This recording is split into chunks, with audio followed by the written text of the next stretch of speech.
Apart from being able to capture content from your camera directly, you can also import movies that have been saved to your hard drive. Let me show you. Let me hide iMovie. I've got a movie here that I downloaded from Apple's website. Beautiful content of the space shuttle.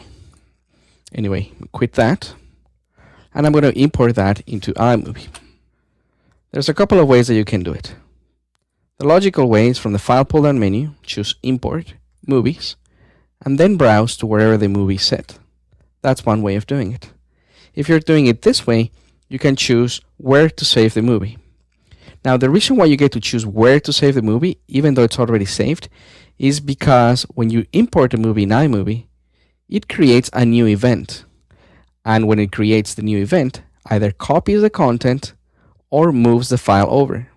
So that's why you get to choose on which hard drive to go. Apart from that, the interface is pretty much the same thing that we have seen in other capture process.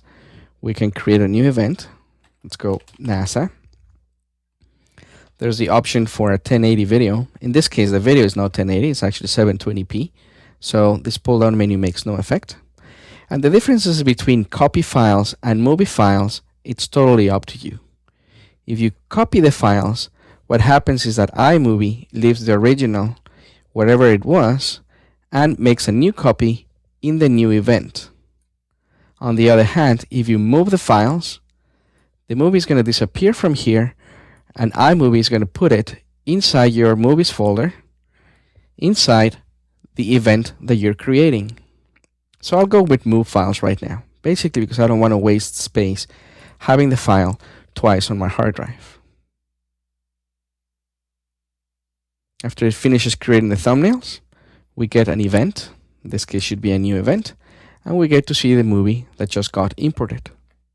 Because I chose to move the file and not to copy the file is no longer on my desktop.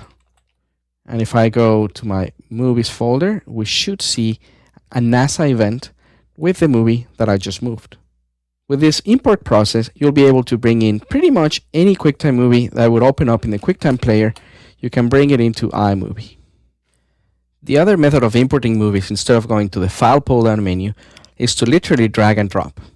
Now, for this thing to work, just go to the Finder, grab a movie, and you have to drop it into an existing event.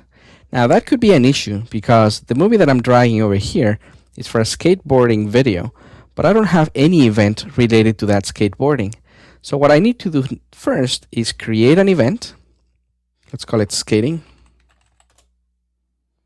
And now that you have the event, you can drag and drop the movie in there. When you do that, you're going to notice that iMovie copies the movie instead of moving it. Once it finishes, the event gets added into that particular event. And in this case, the event got moved to 2008. That's because when this video was shot.